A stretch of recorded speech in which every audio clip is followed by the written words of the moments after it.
14 இடங்களில் நடைபெற்ற தேர்தலில் 11 இடங்களில் மாபெரும் வெற்றியை பதிவு செய்திருக்கிறது காங்கிரஸ் கட்சி.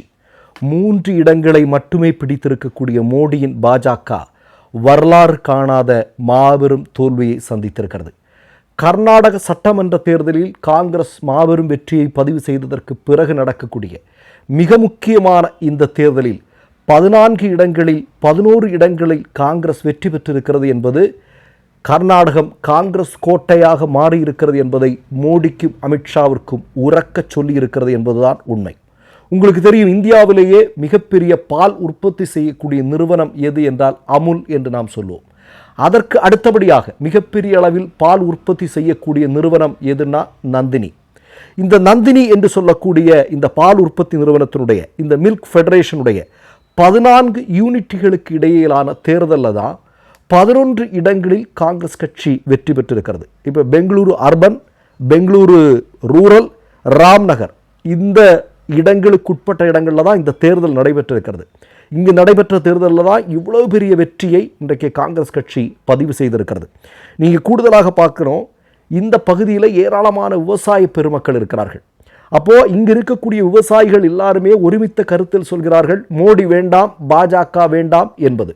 விவசாயிகள் எத்தனை வருடங்களாக டெல்லியில் போராடி கொண்டிருக்கிறார்கள் இல்லையா? இதுவரையிலும் செவிமடுத்து கூட அவர்களுடைய வார்த்தைகளை கேட்காத மோடியினுடைய செயல்பாடு எங்கு வரைக்கும் விவசாயிகள் மத்தியில் எவ்வளோ பெரிய அதிருப்தியை உருவாக்கி இருக்கிறது பாருங்கள். அதுவும் குறிப்பாக நீங்கள் பார்த்தீங்கன்னா, இந்த தேர்தலில் பாஜக கூட்டணி அமைத்து போட்டியிட்டது. ஒற்றைக்கு நிற்பதற்கு பயம் மோடிக்கு. அதனால் என்னென்னா, அங்கே இருக்கக்கூடிய ஜனதாதள் கட்சியை கூட சேர்த்துட்டு தான் அந்த இடத்துல போட்டியிட்டார்கள். அப்படி 2 கட்சிகளும் சேர்ந்து போட்டியிட்ட பிறகு 3 இடங்களில் மட்டும் மோடியினுடைய கட்சி வெற்றி பெற்றிருக்கிறது.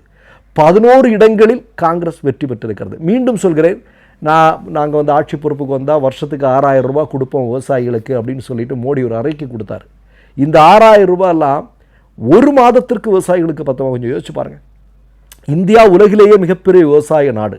விவசாயத்தை நம்பி இருக்கக்கூடிய நாடு நம்முடைய நாடு. இப்போ அரபு நாடுகளெல்லாம் எண்ணெய் வளத்தை நம்பி இருக்கிறார்கள் என்றால், இந்தியா விவசாயத்தை நம்பி இருக்கக்கூடிய நாடு, விவசாய நாடு. இந்த விவசாயிகளுக்கு மோடி என்ன செய்தார்? வாயிலும் வயிற்றிலும் அடிக்க வைத்தார். ஏராளமான தற்கொலைகள் நடந்தது. மோடிக்கே கடிதம் எழுதி வைத்து விவசாயிகள் தற்கொலை செய்து கொண்ட காட்சியை பார்த்தோம். விவசாயிகளின் மீது ஆர்எஸ்எஸ்காரன் கார் ஏற்றி கொலை செய்த காட்சியை பார்த்தோம். இதெல்லாம் தான் நடந்துட்டு இருக்கு. அப்போ எல்லா இடத்திலும் இருக்கக்கூடிய விவசாயிகளும் உரக்க சொல்கிறார்கள், மோடி பாஜக எங்களுக்கு தேவையில்லை என்று.